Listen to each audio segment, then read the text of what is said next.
নমস্কার, কেমন আছো সবাই? আশা করি ভালো আছো। সঞ্চিতা দাস ব্লগে তোমাদের সকলকে স্বাগত। আজকে বৈশাখের ৫ তারিখ শনিবার। চলে আসলাম নতুন আরেকটি ভিডিও নিয়ে তোমাদের সাথে।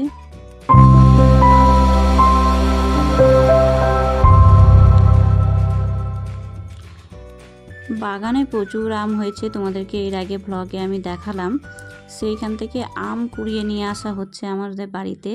মানে শুধু আমি নিয়ে আসি না, অনেকেই নিয়ে আসে আমচুর দেওয়ার জন্য। আর এই আমচুর আমরা পুরো বছর স্টোর করে রেখে টক খাই।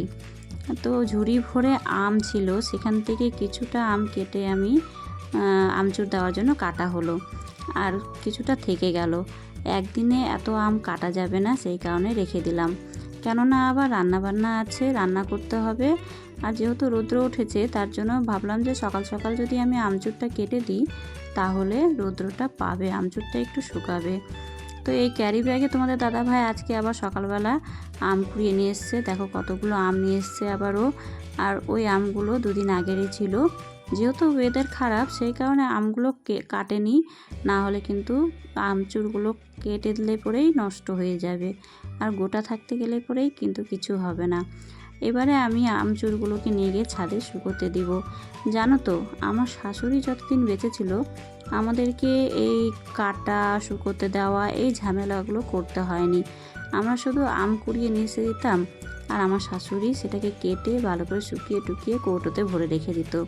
তো দেখো, এই যে দুই জায়গায় আমি করে রেখেছি, কিছুটা ভালো মতো শুকিয়ে গেছে, কিছুটা একটু হবে।